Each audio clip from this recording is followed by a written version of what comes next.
ជួយខ្ញុំផងមីងកំពុងតែជួយហើយឯងប្រឹងឡើងភឹមប្រឹង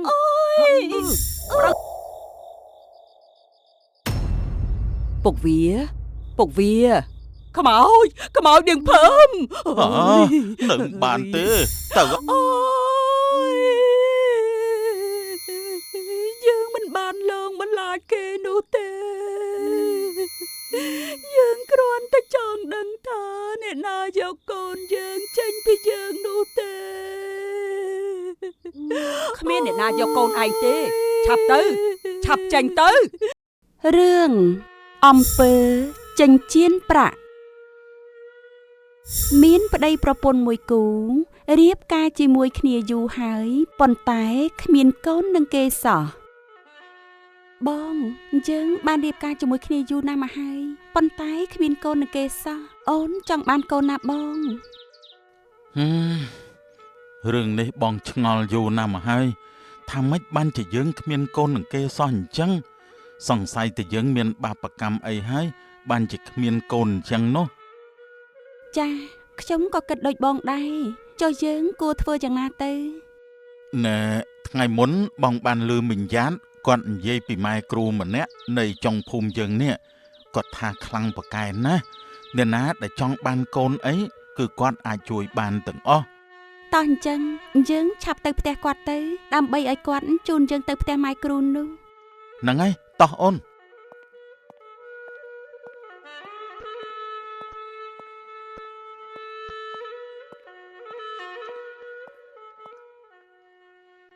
អីយ៉ា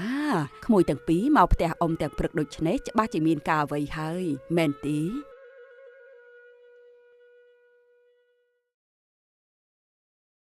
ចាមីងអូមានការអីឆាប់និយាយមកណាក្មួយព្រោះមីងត្រូវប្រញាប់យកបាយឲ្យពូឯងនៅចំការខាងលិចភូមិឯណោះគឺខ្ញុំទាំងពីរអ្នកនេះបានរៀបការជាមួយគ្នាយូរហើយតែគ្មានកូនសោះហើយថ្ងៃមុនខ្ញុំបានឮមីងនិយាយពីម៉ែគ្រូអញ្ចឹងហើយខ្ញុំក៏ចង់មកសួរមីងថាផ្ទះគាត់នៅឯណាដែរព្រោះចង់ឲ្យគាត់ជួយមែនហើយមីងអូប្រហែលជាមកពីច័ន្ទប្តីរបស់ឯងគេមិនកើតហើយបានជាអញ្ចឹងនោះចេះតែបង្អាប់ខ្ញុំហើយមីង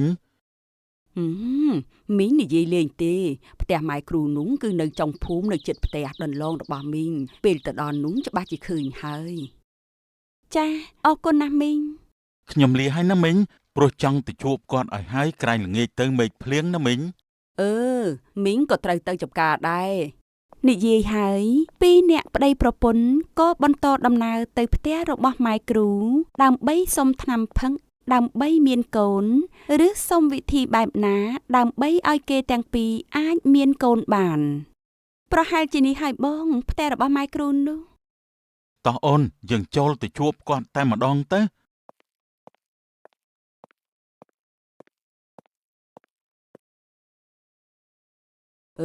ហើយពួកឯងមកនេះមានការអ្វី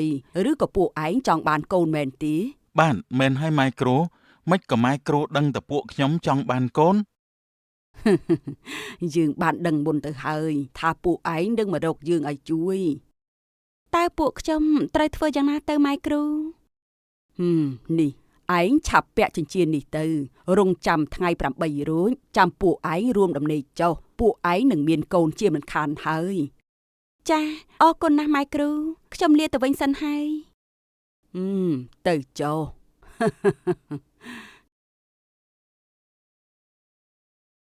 កូនរបស់ឯងនឹងក្លាយជារបស់យើងលុះមួយរយៈក្រោយមកនាងភឹមក៏មានកូនមែន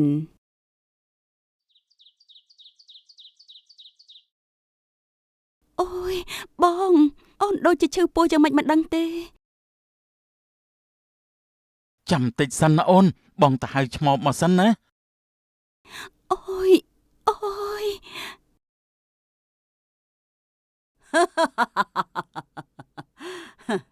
កូនរបស់ឯងនឹងក្លាយជាបរិវាររបស់យើងហើយ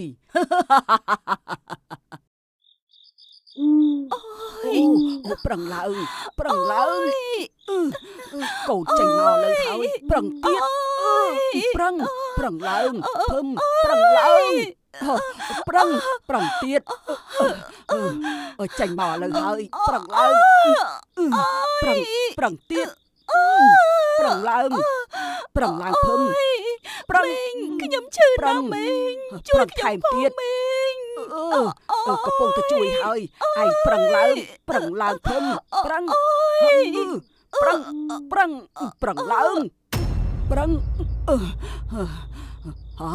អាចារ្យអើយឆាប់មកមើលប្រពន្ធឯងមក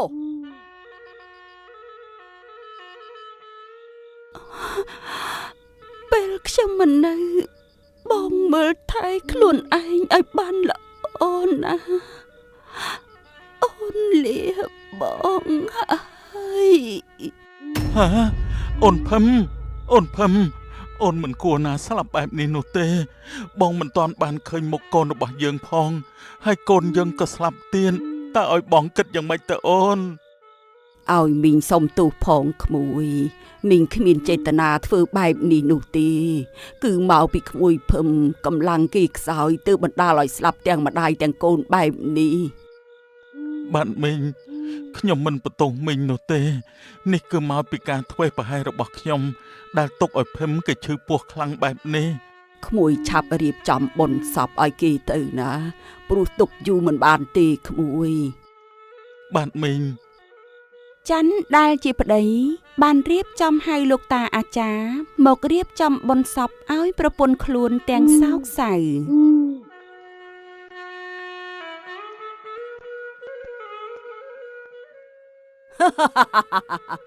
កូនក្រចាប់ពីពេលនេះទៅឯងជាបរិវាររបស់យើងឯងត្រូវតែស្ដាប់បង្គាប់របស់យើងបើមិនដូច្នោះទេ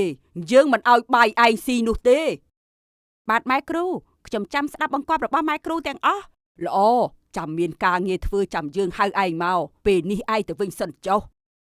បាទម៉ែគ្រូចាប់ពីនាងភឹមបានស្លាប់ទៅខ្មោចរបស់នាងក៏បានលងបន្លាចអ្នកភូមិគ្រប់គ្នាធ្វើឲ្យគេខ្លាចរអាមិនហ៊ានចេញទៅណាពេលយប់នោះឡើយ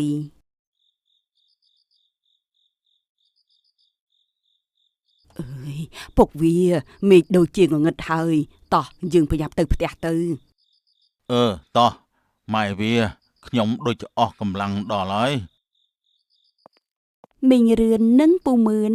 បានបរទេះគោទៅផ្ទះកាត់កន្លែងដែលច័ន្ទបានយកសពប្រពន្ធមកកប់នៅគៀនផ្លូវនោះណែពុកវាខ្ញុំមកដល់កន្លែងនេះដូចជាតិចយ៉ាងម៉េចមិនដឹងទេឯងម៉ែវានេះចេះតែមានហើយមេឃដូចជាអត់មានខ្យល់អីបន្តិចផងមិនក៏តិចទៅវិញនោះខ្ញុំក៏មិនដឹងដែរពុកវា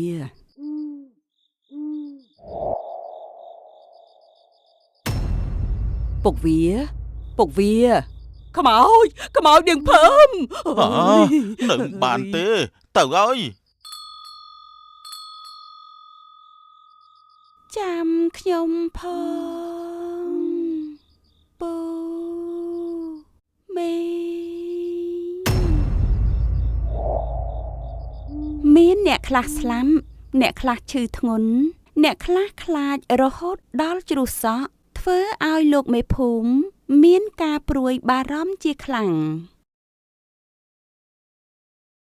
ណែច័ន្ទ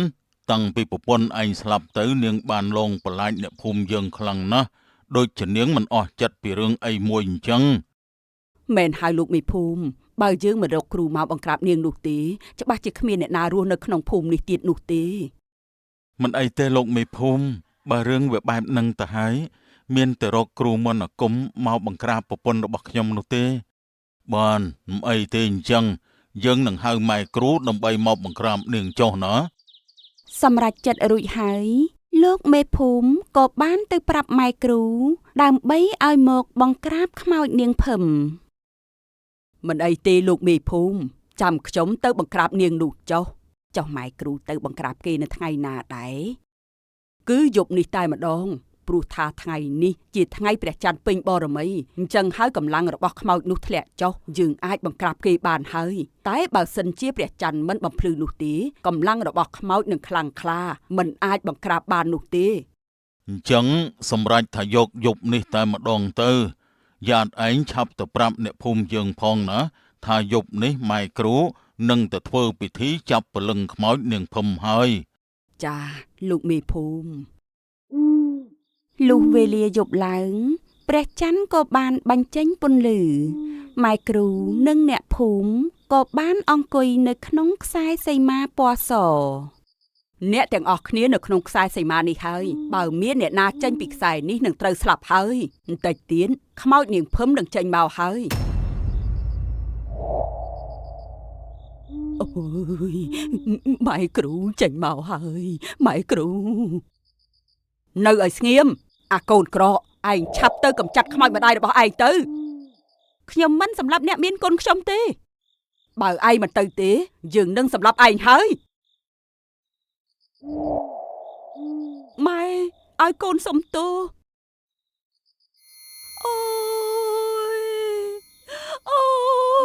យក្តៅណាស់អូយតើពួកឯងចង់ធ្វើអីយើងអូយនាងខ្មោចចង្រៃមិនដេចក៏នាងមកទៅឋានរបស់នាងទៅមិនដេចក៏ធ្វើបាបអ្នកស្រុកភូមិឲ្យខ្លាចនាងដូច្នេះទៅវិញអូយយើងមិនបានលងបន្លាចគេនោះទេ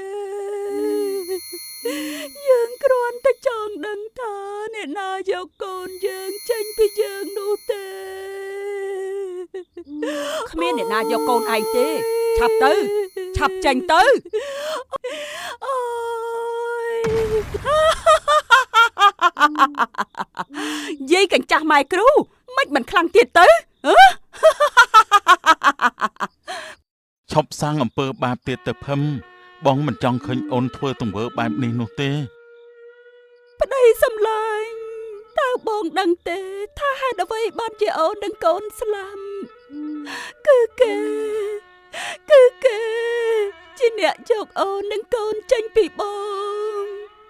គេជាអ្នកធ្វើអំពើសម្លាប់អូននិងកូន មិនក៏អូននិយាយបែបនេះម៉ែគ្រូគាត់ជាមនុស្សល្អទេ តើបងមានចាំទេពេលដែលយើងទៅផ្ទះគេដំបូងគេបានឲ្យចិញ្ចៀនប្រាក់មួយវងឲ្យអូនពាក់ចិញ្ចៀននោះហើយជាឃាតករសម្រាប់អូនព្រោះយាយកញ្ចាស់នេះបានបញ្ចុះថ្ងៃខែឆ្នាំកំណើតអូននៅក្នុងនេះស្រាប់ហើយបានធ្វើអំពើឲ្យអូនស្លាប់ដើម្បីយកកូនរបស់យើងទៅធ្វើជាទាសកររបស់វា មកទៅជាអញ្ចឹងទៅវិញតើវាជារឿងពិតដែរទេម៉ែគ្រូ បើរឿងវាដល់ដំណាក់កាលនេះទៅហើយយើងប្រាប់ឯងត្រង់ទៅចុះរឿងទាំងអស់គឺដោយប្រពន្ធឯងនិយាយ ពុទ្ធោមិនគួរបែបនេះសោះតាមពិតម៉ែគ្រូជាមនុស្សអាក្រក់ណាស់ ទោះឯងដឹងក៏វាហួសពេលដែរ រំពេចនោះខ្មោចនាងភឹមក៏បានសម្លាប់ម៉ែគ្រូបាត់ទៅ ភឹមអូនគួរតែចាប់ជាតិថ្មីចុះណាព្រោះថាមនុស្សអាក្រក់ត្រូវបានអូនសម្លាប់បាត់ទៅហើយដូច្នេះអូនមិនគួរនៅបន្តលងបន្លាចអ្នកភូមិទៀតនោះទេ ចាបងមនុស្សអាក្រក់បានស្លាប់ហើយរីឯកូនក៏នៅជាមួយនឹងអូនដែរអូនទៅហើយអូនមិននៅលងបន្លាចអ្នកភូមិទៀតទេអូនទៅហើយបង ចាប់តាំងពីពេលនោះមកខ្មោចនាងភឹមក៏បានទៅចាប់ជាតិថ្មីបានទៅចាប់ជាតិជាកូនរបស់មីងយ៉ាន នេះណែឯងឃើញអត់ហ៎យាយប៉ែ ឯងទាយទៅមើលថាក្នុងនេះមានអីហ៎បើជុំវិញវាពាត់សុទ្ធតែកាឡាហូលបែបនេះហ៎ឃ្លៀប មើលខ្ញុំសុំពិនិត្យមើលបន្តិចមើល កាន់ឲ្យស្រួលហ៎ម៉ែប្រយ័ត្នមាសវាភ័យវាលត់ចេញពីកឡោអងអូពងនោះកឡោនោះមែនទេពង ឯណាអាចារ្យឯងឃើញនៅណាមិនក៏ពុកមើលមិនឃើញ នោះពុកនោះឃើញអត់ពង មែនតើអាចារ្យកឡោនឹងមែនតើ អ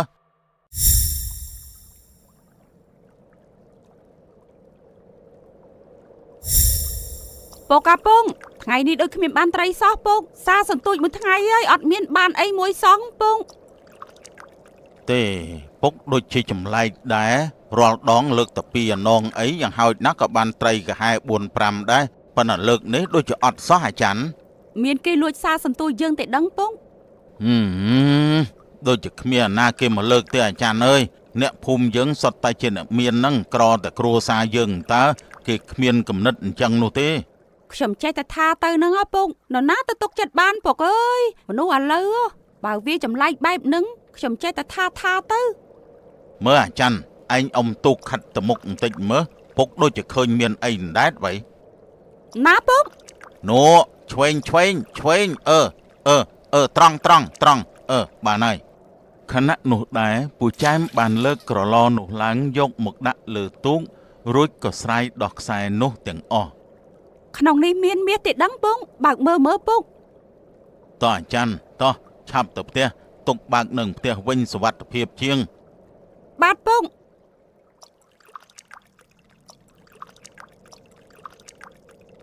ពេលមកដល់ផ្ទះឯងឯង ហើយវិធីឯងហ៎តប៉ិច័ន្ទបានរត់មកទាំងក្រហមហ៎ហើយណាអាចារ្យខ្ញុំនៅនេះម៉ែ កុំមាត់លឺពេកម៉ែវាស្ងាត់មកចូលមកក្នុងមកចាំខ្ញុំប្រាប់ វាល្មិចឯងហ៎តប៉ិច័ន្ទ ពេលនេះណាគឺឯងមានលៀបដូចជាឈ្មោះឯងហើយ មែនណាម៉ែឯងមានលៀបដូចឈ្មោះហើយលៀបស្អីសំណាងស្អីប្រាប់ឲ្យលឿនមកខ្ញុំចង់ដឹងណាស់តប៉ិ នេះណែឯងឃើញអត់ហ៎យាយប៉ែ ឯងទាយទៅមើលថាក្នុងនេះមានអីហ៎បើជុំវិញវាពាត់សុទ្ធតែកាឡាហូលបែបនេះហ៎ឃ្លៀប មើលខ្ញុំសុំពិនិត្យមើលបន្តិចមើលកាន់ឲ្យស្រួលហ៎ម៉ែប្រយ័ត្នមាសវាភ័យវាលត់ចេញពីកឡោអងមើលទៅដូចជា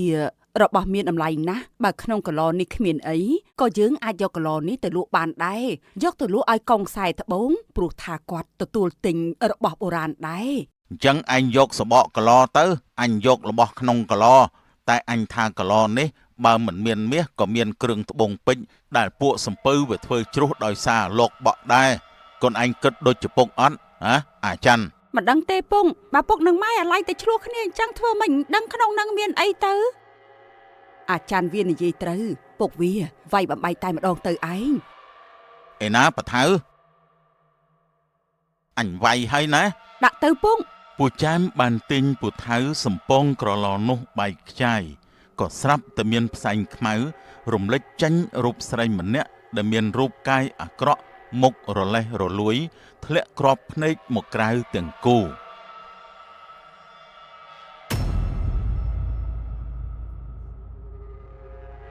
ទេមិនដូចជាសពសោះតែបើវាជាការពិតចុះឯណាកឡោចម្លែកនោះហើយណោះហើយវាជាសុបិនទេឈប់គិតបញ្ញាប់បានទៅសារសន្ទូចតន់ព្រឹក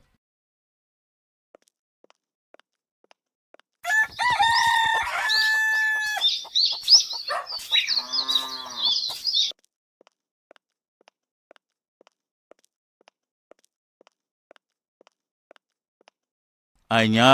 មើលជូនអាចារ្យទៅសាលាផងណាថ្ងៃនេះខ្ញុំបញ្ញាប់ចុះទឹកបន្តិចមិនបានជូនវាទៅទេ មិនអីទេឯងទៅចុះចាំខ្ញុំជូនវាទៅខ្ញុំទៅហើយ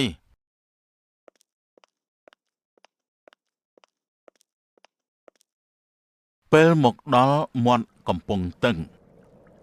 ពូចែមជាអ្នកស្រុកក្បែរដៃទន្លេមេគង្គគាត់រកស៊ីរបស់នេសាទត្រីដើម្បីចិញ្ចឹមជីវិតតពីជីដូនជីតារហូតមកដល់សព្វថ្ងៃនេះហាក់ប្លែកពូច័ន្ទលើកសន្ទូចបានសុទ្ធតែត្រីធំនិងជាប្រភេទត្រីដែលឈ្មួញចង់បាននិងលក់បានថ្លៃផងដែរនៅមាត់កំពង់ក្មួយចែមថ្ងៃនេះរាសីខ្ពស់តដែតតែម្ដងហើយណោះបានសុទ្ធតែត្រីត្រូវខ្នាតឈ្មួញចង់បានទាំងអស់ថ្ងៃនេះដឹងតែខាប់ឲ្យក្មួយចែម ហើយបានលុយថ្មីបិទមែនទេបានជាត្រូវម្លេះជួយប្រាប់អ៊ំផងទៅមើលក្មួយមានណាអ៊ំនុយដាក់តកូនត្រីធម្មតាដែរនឹងអ៊ំតែមិនដឹងជាយ៉ាងម៉េចថ្ងៃនេះបែរជាជាប់សុទ្ធតែត្រីល្អប្រហែលជាសន្ទូចខ្ញុំចំវងវាទៅដឹងអ៊ំដូចចាមឯងនិយាយនឹងក៏ត្រូវមួយយ៉ាងដែរបើវងវាមិនយ៉ាងហោចណាស់ក៏មានតក់មាននាលខ្លះដែរតែនេះវាស្មើគ្នាដូចជាគេរៀបអញ្ចឹងបែបបានតែម្ដងនឹងទេអ៊ំអើយមើលទៅនោះតែខ្ញុំមានរឿងមួយសុំសួរអ៊ំបន្តិចមើលមិនដឹងថាអ៊ំធ្លាប់ដឹងដែរឬក៏អត់ទេរឿងអីចែមសួរមកបើអ៊ំដឹងចាំអ៊ំប្រាំណែកឡដែលមានពាត់សីមាក្រហមនិងមានសរសេរយន្តពីលើកឡញឹកដូចជាកលាហូលអ៊ំគិតថាក្នុងកឡនោះមានមាសឬក៏ជាស្អីដែរអ៊ំចែមឯងឃើញវានដែរទឹកមែនទេចែមអត់ទេអ៊ំខ្ញុំគ្រាន់តែយកសពឃើញយប់មិញហ្នឹងតាអ៊ំអូស្មានតែឯងឃើញយើងឯនេះខំតែភ័យមិនភ័យអញ្ចឹងអ៊ំក្នុងហ្នឹងមានអីមែនទេអ៊ំព្រោះក្នុងនោះវាមានរបស់មិនល្អតែឯងមិនបាច់តន់ចង់ដឹងទេដឹងត្រឹមថាបើឃើញកឡនោះដែរមែនឆាប់យកទៅប្រាប់មេភូមិភ្លាមទៅបញ្ញាប់ឲ្យគេចាត់ការយើងទៅមុនហើយណាអ៊ំគ្រាន់តែពូចែមនិយាយរឿងក្រឡអ៊ំសានហាក់មានអារម្មណ៍ភ័យខ្លាចបែកញើសសស្រាក់ប៉ុនក្របពោតធ្វើឲ្យពូចែមមានការងឿងឆ្ងល់ជាខ្លាំងទាំងពូចែមបានប្រាប់រួចហើយថាវាគ្រាន់តែជាការយល់សប្តិតែប៉ុណ្ណោះអ៊ំសានដូចជាប្លែកចម្លែកយ៉ាងម៉េចទេគ្រាន់តែសួរសោះដូចជាភ័យដល់ហើយរត់ទៅផ្ទះសិនយកត្រីឲ្យនាងលៀបយកទៅលក់ខ្លះដូរសាច់ខ្លះដូរថ្នោតជូរខ្លះថ្ងៃនេះដឹងតែចាប់មាត់ជីបហើយ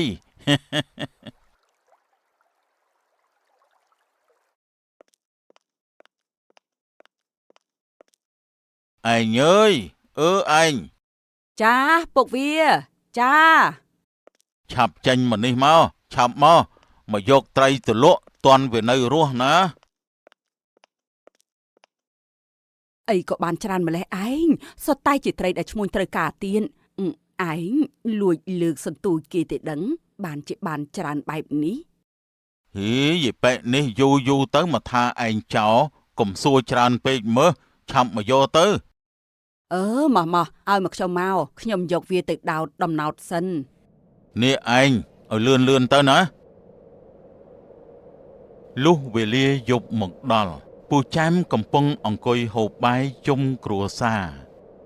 ព្រឹកមិញបានត្រីច្រើនម្លេះពុកឯងដូរនុយមិនមែនពុកបានជាបានច្រើនយ៉ាងហ្នឹងអញក៏មិនដឹងដែរអាចារ្យអើយប្រហែលជាត្រូវវងវាកាត់សន្ទូចពុកវាក៏ជាប់ទៅគឺអញ្ចឹងណាអាចារ្យចុះអ៊ំសានសន្ទូចគាត់ក្បែរតែឯងដែរមិនអីក៏មិនបានអញ្ចឹងចំណែកឯងបានច្រើនហើយសុទ្ធតែជាខ្នាតធំទៀតមែនតើម៉ែវាខ្ញុំឆ្ងល់ណាស់ហើយព្រឹកមិញប្រហែលជាអ៊ំសានខឹងខ្ញុំហើយព្រោះតែខ្ញុំសួរគាត់តែបន្តិចសោះគាត់ក៏បញ្ញាប់បញ្ញាល់ឡើងកំពុងបាត់ទៅគ្មានងាកក្រោយទេហើយឯងសួរអីគាត់ពុកវាបានជាគាត់ខឹងឯងគឺថាអញ្ចេះណែ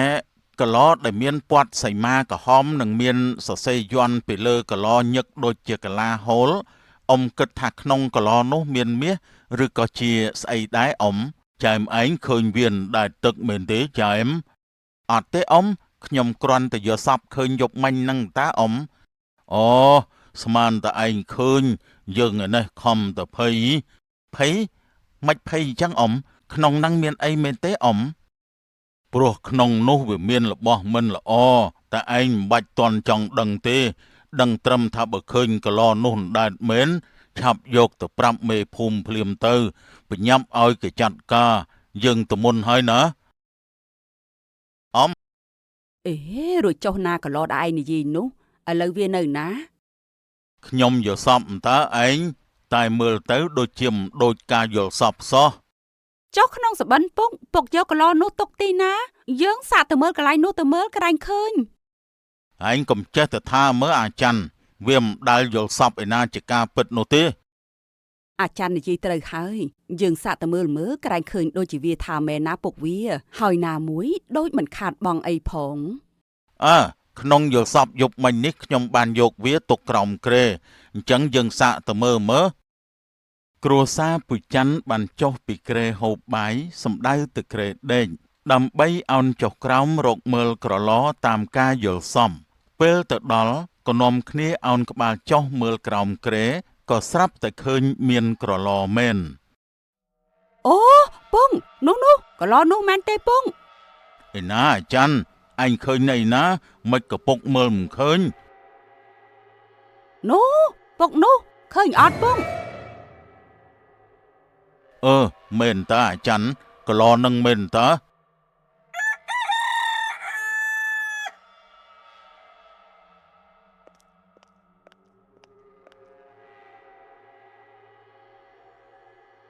អញអើយកុំភ្លេចដឹកអាចារ្យទៅសាលាផងណាហើយមកវិញកុំភ្លេចដាក់បាតលោកឪផង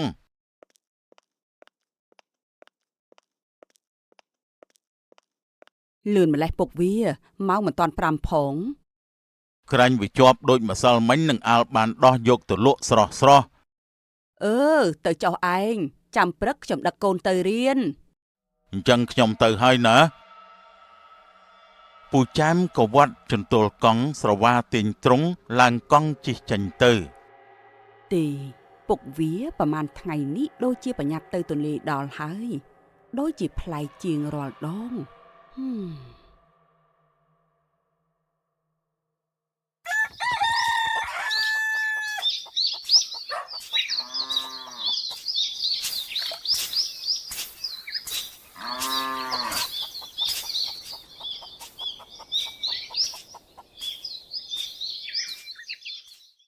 លឿនមកអាចារ្យអើយគេចូលរៀនអស់ឥឡូវហើយមកហើយម៉ែតោះ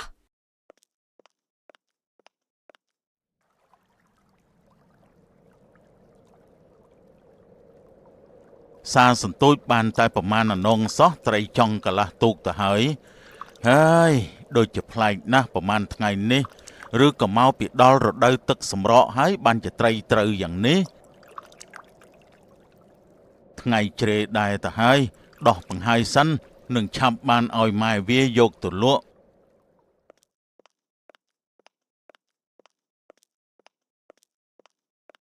តន់ចង្ហាន់ទេញោមអើយ តន់លោកឪគង់ចាំតិចលោកឪ អភិវេតនសីលេសនិចង្វុទ្ធាបច្ចាយណោចត្តារោធម្មាវត្ថន្តិអាយុវណ្ណោសុខੰពលំសុខចម្រើនណាញោមចោះចែមគេតនាបានហើយញោមកូនណាលោកឪពុកវាចុះទឹកតាំងពីម៉ោងមិនទាន់5នោះព្រោះមួយរយៈនេះត្រីត្រូវអញ្ចឹងគាត់ប្រញាប់ទៅដោះខ្លាចត្រីខូចផ្ដំប្រាប់គេផងណាពេលគេមកវិញឲ្យទៅជួបអាត្មានៅឯកុដិផងអាត្មាមានរឿងចង់ពិភាក្សាជាមួយនឹងគេកូនណាលោកឪចាំកូនណាប្រាប់គាត់ឲ្យលោកឪនិមន្តចេញទៅចំណែកមិញលៀបក៏មានមន្ទិលសង្ស័យនៅក្នុងចិត្តលោកឪថ្ងៃនេះដូចជាចម្លែកណាស់រាល់ដងដូចជាមិនអាចសួររឿងពុកវាសោះតែថ្ងៃនេះសួររងហើយថែមទាំងផ្ដាំឲ្យពុកវាទៅជួបលោកឪទៀត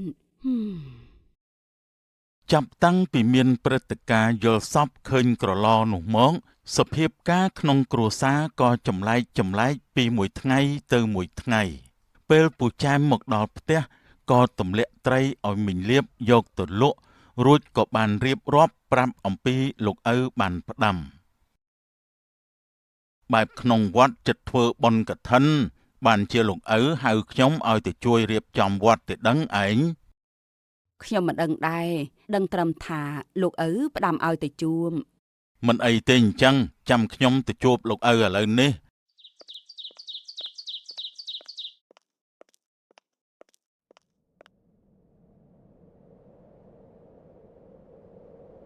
កណាសូមថ្វាយបង្គំលោកឪចម្រើនពរញោមសុខសប្បាយទេញោម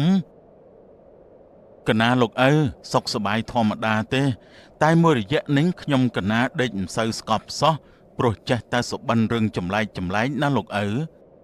សុបិនឃើញអីខ្លះទេញោមបានជាចម្លែករហូតដល់សម្រាកមិនស្គំ កណាសុបិនឃើញតែកឡមានសីមាក្រហមតែពេលកណាបំបែកចេញបែរជាឃើញមានខ្មោចស្រីម្នាក់នៅក្នុងនោះកណាភ័យពេកក៏ភ្ញាក់ឡើងវិញភ្លាម ញោមបំបែកកឡនោះហើយមែនទេ កណាលោកឪខ្ញុំកណាបានបំបែកកឡនោះហើយដឹកគុណម្ចាស់ បើដូច្នេះចូលញោមប្រយ័ត្នប្រយែងផងណាព្រោះកាយសព្ទរបស់ញោមមិនមែនជាកាយសព្ទទេ កណាលោកឪពូចែមបានលាលោកឪទៅផ្ទះវិញដោយជាប់ចងល់នៅក្នុងចិត្តថាតើការយល់សប្តិនោះវាជាការពិតឬជាសុបិន ពុកម៉ែឃើញពុកអត់ម៉ែ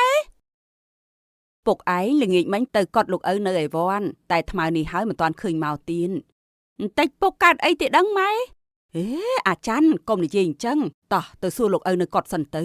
បាទតោះម៉ែ រៀបនឹងដើរចេញទៅហើយស្រាប់តែពូចែមបានមកដល់ផ្ទះ ហើយឯងទើបមកពីណាហាទៅកត់លោកឪតែពីក្បាលល្ងាចហើយថ្មនេះទើបមកផ្ទះហាមែនហើយពង ខ្ញុំមកពីកត់លោកឪយូរដែរហើយតែថាខ្ញុំឆ្ងល់រឿងសុបិនខ្ញុំហើយក៏បានទៅផ្ទះគ្រូប៉ាន់ដើម្បីឲ្យជួយទស្សន៍ទាយថាតើយល់សប្តិឬក៏ជាការពិត ចុះគ្រូប៉ាន់ថាយ៉ាងម៉េចទៅពុកវា គ្រូប៉ាន់បានប្រាប់ថាវាជាសុបិនឬជាការពិតនោះសូមឲ្យអ្នកទស្សនាគិតដោយខ្លួនឯងទៅចុះ